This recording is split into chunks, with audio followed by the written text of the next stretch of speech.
আসসালামু আলাইকুম ফ্ৰেণ্ডছ, মই আজি আপোনালোকৰ মাজত আৰু এখন ভিডিঅ' লৈ আহিছোঁ।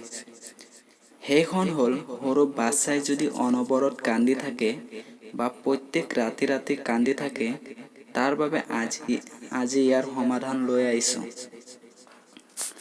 আপোনালোকে এই ভিডিঅ'টো সম্পূৰ্ণ চাই থাকক।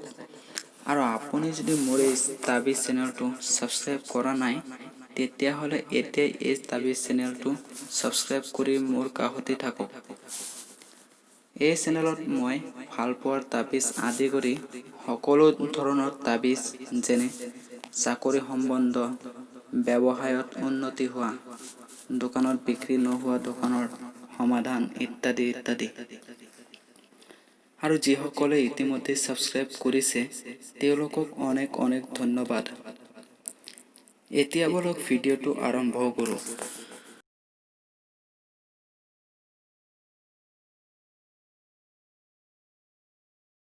যিসকল বাচ্চাই অনবৰত কান্দি থাকে বা প্ৰত্যেক ৰাতি ৰাতি কান্দি থাকে, তেতিয়াহ'লে আঠিয়া কলগছৰ বাকলি বা যাক আমি বিচি থকা কলগছ হিচাপেও চিনি পাওঁ, এইটো হ'ল আঠিয়া কলগছৰ শুকান বাকলি।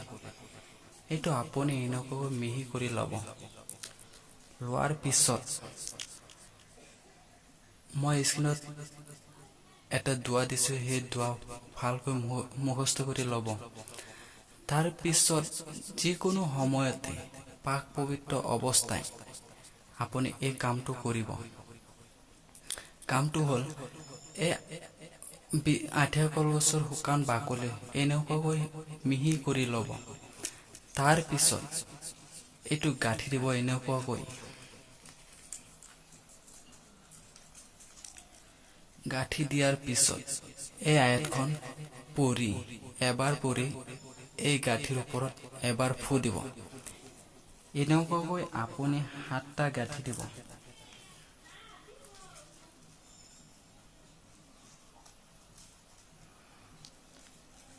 আৰু 7টা গাঁঠি দিব আৰু 7 বাৰ এই গাঁঠিৰ ওপৰত এবাৰ এবাৰকৈ এই আয়াতখন পঢ়ি ফু দিব।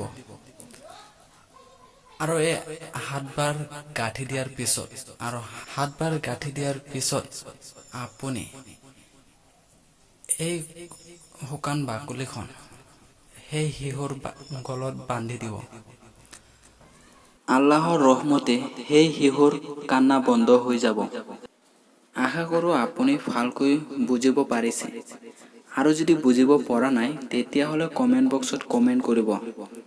মই সকলো ধৰণৰ কমেণ্ট ৰিপ্লাই দিয়াৰ চেষ্টা কৰিম।